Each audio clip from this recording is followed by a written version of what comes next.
A hand pulled the zipper of my tent from the outside. I woke up to the sound of rain hitting cheap nylon and a shadow blocking the weak glow of my laptop screen. My heart slammed into my ribs. I reached for the pepper spray I barely knew how to use. "Claire," a calm male voice said. Not loud, not threatening, just steady. No one had called me that in months. I pushed the zipper open a few inches. Standing there, soaked by the rain but perfectly composed, was an elderly man in a dark wool coat, polished shoes sinking into the mud behind my tent. "My name is Walter Grayson," he said. "I'm your grandfather." The world went silent. My mother had told me he died years ago. Buried. Gone. Never to be mentioned again. And yet there he was, staring at me like he'd been searching for a long time. That was the moment everything began to crack open. But the truth is, my life had already collapsed long before that zipper moved. 2 days earlier, I still had a job. I was 27, a contract data analyst for a mid-sized tech firm in Portsmouth, New Hampshire. Not glamorous, but stable. I paid my rent on time. I had health insurance. I believed, stupidly, that if I worked hard and kept my head down, I'd be safe. At 9:14 a.m., an email erased all of that. "Due to corporate restructuring, your position has been terminated effective immediately." No meeting, no warning, no human voice. Less than an hour later, my phone buzzed again. This time, it was my mother, Judith Morgan. "Don't come to Elena's wedding. You'll embarrass the family." That was it. No concern, no question, just a command. My younger sister was marrying a well-connected attorney, a perfect venue, a perfect guest list, and apparently, an unemployed daughter didn't fit the image. By the end of that day, I learned the eviction notice taped to my apartment door wasn't legal. But knowing that didn't stop the locks from being changed. I didn't have the money to fight it. I didn't have anyone willing to stand next to me. So I packed what I could fit into a backpack and walked. Behind Seabrook High School, my old school, there was a stretch of land most people ignored. A football field on one side, a chain-link fence on the other. No cameras, no lights. That's where I set up my tent. The first night, it rained. Cold, sharp rain that soaked through everything. Security told me to move along. I waited until they left, then came back. I learned their schedule fast. I still had my laptop. Old, scratched, slow. But it worked. And data has always been my language. Out of desperation, or maybe stubbornness, I logged into the public financial portals of the Seabrook School District. Something about the eviction felt wrong. Too coordinated, too fast. That's when I saw it. Maintenance budgets that doubled overnight. Library renovation projects funded with millions of dollars, but no construction permits. No invoices from real contractors. Just clean numbers that didn't match reality. I started digging. Night after night, rain dripping from the tent ceiling, fingers numb, I follow the numbers. Patterns formed. Money moved in perfect circles. And always, the same timing. Right before the upcoming fundraising gala. The same gala my mother had been bragging about to her friends. The same event meant to showcase community compassion. Outside my tent, security boots crunched on gravel. Inside, my screen glowed with evidence no one wanted found. The tent stopped being just shelter. It became my war room. Then came that night. The rain was heavier, louder. I was exporting files when the zipper moved. Walter Grayson stood there, watching me with something like grief in his eyes. "You shouldn't be here," he said quietly. "Neither should you," I almost replied. Instead, I asked the only question that mattered. "Why now?" He didn't answer right away. "Because," he finally said, "someone tried very hard to make sure I'd never find you." And in that moment, I understood something terrifying and powerful. I wasn't invisible by accident. I was erased on purpose. He didn't step into the tent right away. Walter Grayson stayed where he was, rain soaking the shoulders of his coat, as if crossing that thin line of fabric required my permission. That alone unsettled me. Most people looked at me like I was already gone. He looked at me like I still existed. "I can get you out of here tonight," he said. His voice was steady, practiced. "A hotel in town, a car waiting, cash, no questions." From the inside pocket of his coat, he pulled out a slim black card and held it between two fingers, not pushing it toward me, just letting it exist. For a second, my body reacted before my mind did. Warm bed, shower, silence, safety. Then I imagined the headlines never written, the files never opened, the numbers erased because the problem conveniently disappeared. I shook my head. "No," I said. My voice surprised me. It didn't tremble. Walter studied my face, as if recalibrating. "You don't have to prove anything," he said gently. "You've been through enough." "That's the point," I replied. "If I leave like this, nothing changes. I become another problem quietly removed." Rain dripped from the edge of the tent. Somewhere beyond the field, a siren cut through the night. Walter exhaled slowly. "Judith always did hate messes," he said, almost to himself. My spine stiffened. "You don't get to say her name like you know her." "I raised her," he said, "until she decided I was inconvenient." Silence settled between us, heavy and electric. "You were never dead," I said. "No," he answered. "Just erased." The word landed hard, too familiar, too close.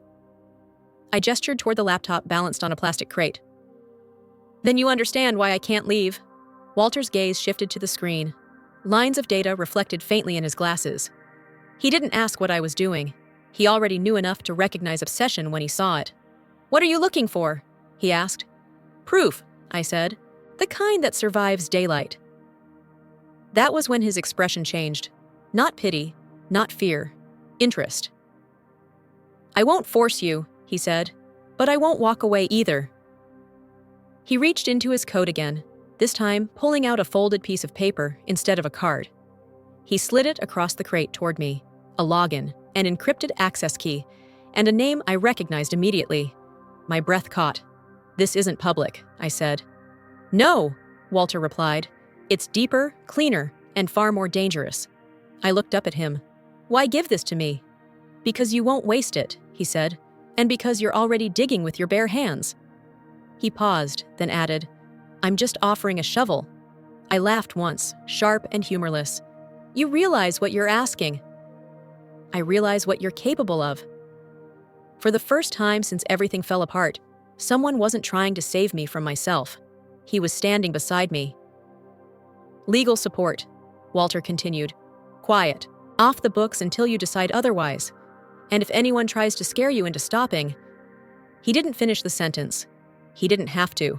I closed the laptop halfway, forcing myself to look at him instead of the temptation glowing on the screen. "This doesn't mean I trust you," I said. "That's good," he replied. "Trust makes people sloppy." We stood there in the rain, separated by a tent flap and decades of silence my mother had built carefully between us.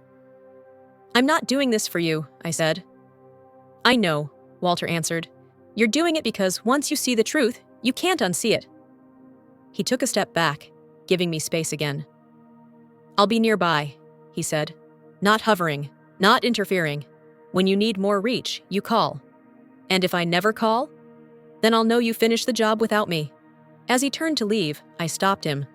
"Why now?" I asked again. "Why find me now?" Walter didn't turn around right away. "Because people only look for the truth," he said quietly, "when they think no one is watching." The zipper closed. His footsteps faded. I opened the laptop again. The access worked, and the hole beneath Seabrook High just got a lot deeper. The deeper I went, the quieter everything became. Not peaceful, focused, like the moment before a storm hits land. Using the access Walter gave me, I mapped every dollar tied to the Seabrook School District over the last 3 years. At first, the numbers looked clean. Too clean, rounded figures, predictable intervals, the kind of math meant to reassure people who never actually check. Then one name kept resurfacing, Redwood Services, LLC. On paper, it was a facilities contractor, maintenance, renovations, emergency repairs, the kind of company no one questions because no one wants to think about pipes and wiring. But Redwood had no real footprint, no warehouse, no permanent staff, just a registered address and a rotating list of shell accounts. When I followed the money past Redwood, my stomach dropped. Nathan Cole, my sister's fiancé, the man my mother called a blessing and our future, the man whose smile had always felt just a second too rehearsed. I stared at the screen until my eyes burned. Transfers didn't go straight from the district to Nathan, not directly. They bounced. Redwood to intermediary accounts, intermediary to personal holdings, always timed within minutes of district approvals. It wasn't sloppy, it was confident. I pulled up internal emails next. The subject lines were bland, operational language, but the phrasing told a different story. Ensure area is cleared prior to gala. Visibility concerns regarding unauthorized tents. Coordinate with local enforcement to maintain image. They weren't talking about safety, they were talking about people like me. I closed my laptop for a moment and pressed my forehead against the cool metal edge. The rain had stopped, but the air felt heavier than ever. That was when I realized something worse. This wasn't just corruption, it was coordinated. I needed someone on the inside. Mark Henson had worked maintenance at Seabrook High longer than I'd been alive. Everyone knew him. He fixed doors, replaced lights, stayed invisible. I found his number buried in a directory archive. He didn't hang up when I told him who I was. "I can't help you," he said immediately. His voice was tired, worn thin. "I've got a pension, a wife with medical bills." "I know," I said. "That's why they chose you." Silence stretched between us. "They made you sign things you didn't understand," I continued. "Or they made you understand just enough to scare you." A long breath on the other end. "You shouldn't be calling me." "They used Redwood," I said. "And they used you." That did it. We met in his garage 2 nights later. The smell of oil and old cardboard. A single bulb buzzing overhead. Mark's hands shook as he passed me copies of signed work orders. "The trucks came," he said. "Every time, on schedule. But they were empty, no equipment, no supplies, just clipboards." "Why didn't you report it?" He laughed once, bitter. "Report it to who?" I didn't argue. When he agreed to go on record, quietly, not publicly, I felt something inside me loosen. Not relief. Resolve. I started collecting everything. Emails, invoices, video footage from a traffic camera that showed Redwood trucks pulling in and leaving unchanged. Audio recordings my mother never imagined would exist. One voicemail played on a loop in my head. "She's a liability," Judith's voice snapped. "A homeless embarrassment. Do whatever you have to so she's gone before the gala." Hearing it didn't hurt the way I expected. It clarified. By then, I understood the final piece. Truth isn't power just because it exists. Truth is power only when it's seen by the people who tried to bury it. So I stopped digging publicly. I saved, duplicated, encrypted. I watched the gala preparations from the shadows, listening to the town congratulate itself on generosity while quietly deleting its messes. They thought they were safe. They thought the tent behind the school was the end of the story. They had no idea it was just the beginning. The Harborview Grand Hotel glowed like a monument to denial. Crystal chandeliers, linen-draped tables, a string quartet smoothing over gilt with violins. Everyone looked expensive and relieved, as if charity itself had scrubbed them clean. I stood near the edge of the ballroom, unseen by choice, my pulse steady in a way that surprised me. Once you accept the truth, fear loses its leverage. Walter arrived without ceremony. No speech, no announcement. Just a quiet shift in attention as hotel staff wheeled something large toward the center of the room. A tent. Not symbolic, not decorative, identical. Same dull fabric, same creases, same zipper that once stuck when it rained too hard. The same size as the space where I had learned how invisible a person could become. The room murmured. Laughter flickered, confused, and thinned. "What is this?" someone whispered. Walter stopped beside the tent and turned to the audience. His voice carried without effort. "Tonight," he said, "you're here to celebrate generosity. I thought it only fair to show you where your generosity ended." He reached for the zipper. I watched my mother across the room. Judith Morgan's smile faltered, just for a fraction of a second, like a crack in porcelain. Nathan Cole stiffened beside Elena, his hand tightening around his glass. The zipper came down. Inside the tent, a screen flickered to life. Numbers first. Clean lines. Moving maps of money flowing from the Seabrook School District into Redwood Services, LLC, then branching outward like veins, ending in accounts with names no one expected to see in public. Gasps rippled through the crowd. Then the videos played. Redwood trucks pulling into the school lot. Redwood trucks pulling out minutes later. No boxes, no equipment, no change in weight or shape, just signatures and silence. Emails followed, projected large enough that no one could pretend they were misread. Ensure area is cleared prior to gala. Unauthorized tents must be removed by any means necessary. My mother's voice cut through the speakers next. Sharp, familiar. She's a liability, a homeless embarrassment. Judith's face drained of color. She opened her mouth, then closed it again. Around her, people began to step back, as if distance could disinfect association. The room fractured. The chair of the school board stood abruptly, knocking over her chair. "This is outrageous," she said, her voice too loud. "I never authorized—" She stopped. Everyone heard the rest of the sentence echo in the silence she'd created. Nathan tried to smile, tried to speak. His phone buzzed in his hand, timed perfectly with the screen lighting up behind him. A transfer confirmation, minutes after the cleanup directive, straight into his personal account. Someone laughed, short and disbelieving. Someone else dropped a glass. Elena's knees buckled. I caught her eyes for the first time that night. She didn't look betrayed. She looked like someone who had known and hoped it wouldn't matter. Security moved toward Walter, then stopped, unsure who they were protecting anymore. Walter didn't raise his voice. He didn't need to. "This tent," he said, "was placed behind a school so you wouldn't have to see it. Tonight, it sits here so you can't look away." The room was no longer listening politely. It was unraveling. Judith tried to leave. A reporter blocked her path. Then another. Nathan backed into a table, hands raised, as if surrendering to an invisible authority he'd never believed in. I stayed where I was. Not hidden, not exposed. Present. The gala didn't end with applause or outrage. It ended with silence, the kind that follows truth when it finally has witnesses. And as the screen faded to black, I realized something quietly devastating. They had spent so much time removing the tent from their view. They never imagined it would walk back in on its own. The courtroom didn't look like a place where truth usually won. Wood-paneled walls, flags hanging heavy with tradition, faces trained to remain neutral, and at the center of it all, standing where evidence was supposed to be cold and distant, was the tent. My tent. The same dull fabric. The same zipper. Set up carefully in the middle of the floor, like a question no one could avoid answering. People shifted in their seats when they saw it. Some looked away. Others stared too long, as if trying to decide whether it was real. I didn't look at them, I looked at the numbers.